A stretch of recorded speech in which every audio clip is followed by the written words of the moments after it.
अस्सलाम वालेकुम क्लास, कैसे हैं? खैरियत से हैं? माशाल्लाह से हमारा आज का जो टॉपिक है वो है कंटेंट के बारे में। लास्ट टाइम हमने पहले देखा था कि हम एसईओ कैसे करेंगे। एसईओ में हमने ऑन पेज के बारे में देखा था।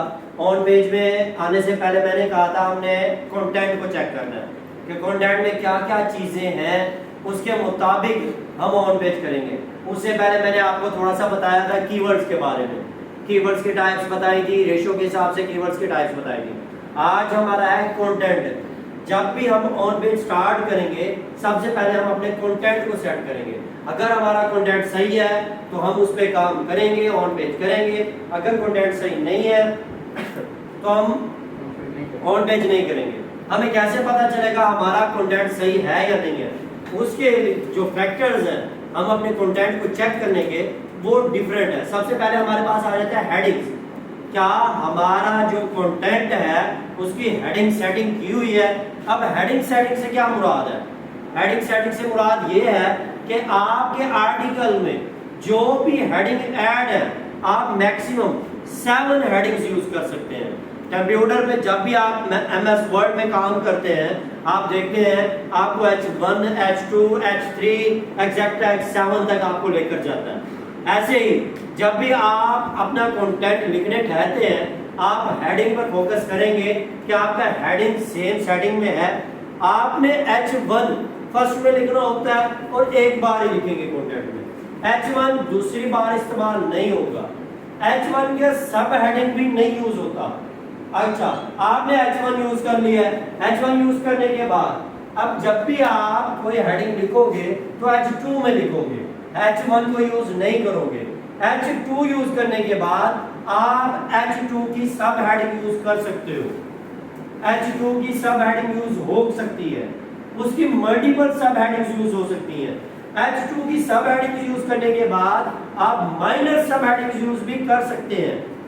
पहले मैंने H1 यूज किया, फिर मैंने H2 यूज किया, H2 की सब हेडिंग यूज की, H2 की सब हेडिंग्स के बाद फिर माइनर H2 की सब हेडिंग्स यूज की।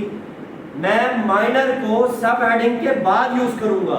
जब मैंने H2 को यूज किया उसके बाद सब हेडिंग को यूज किया H2 की, तब मैं माइनर सब हेडिंग यूज करूंगा। माइनर सब हेडिंग H2 से पहले नहीं आएगा और ना ही सब हेडिंग से पहले आएगा। बात क्लियर हो रही है?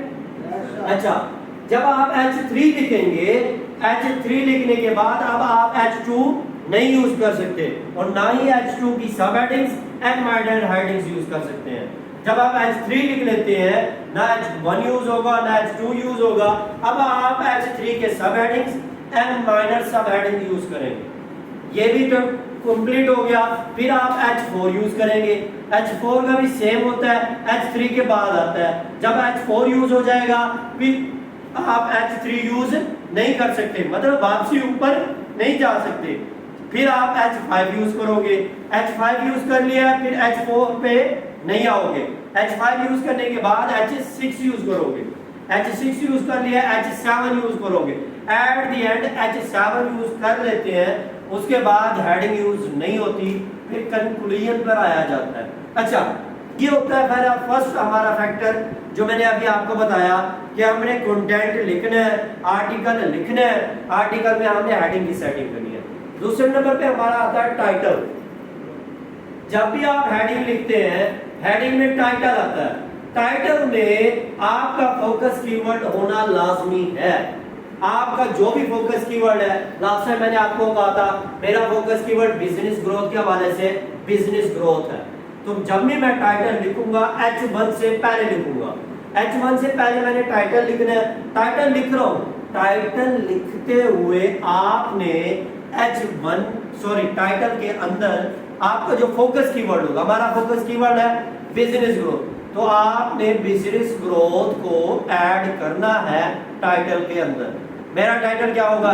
History of business growth, the main points of business growth, क्योंकि मेरा जो फोकस कीवर्ड है वो क्या है? बिजनेस ग्रोथ, इसलिए मैंने टाइटल भी क्या दे दिया? बिजनेस ग्रोथ से रिलेटेड। अच्छा, ये दूसरा फैक्टर हो गया। तीसरा फैक्टर आ जाता है हमारा इमेजेस।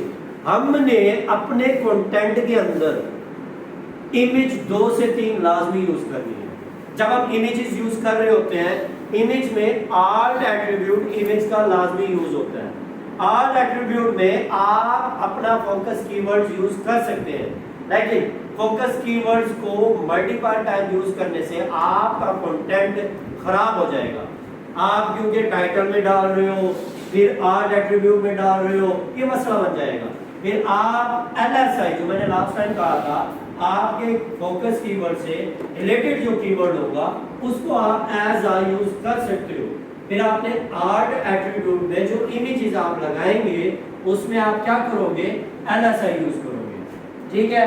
तीसरा नंबर में हमारा आ जाता है कंक्लूजन। ये जब भी आप H7 तक लिख लेते हो, फिर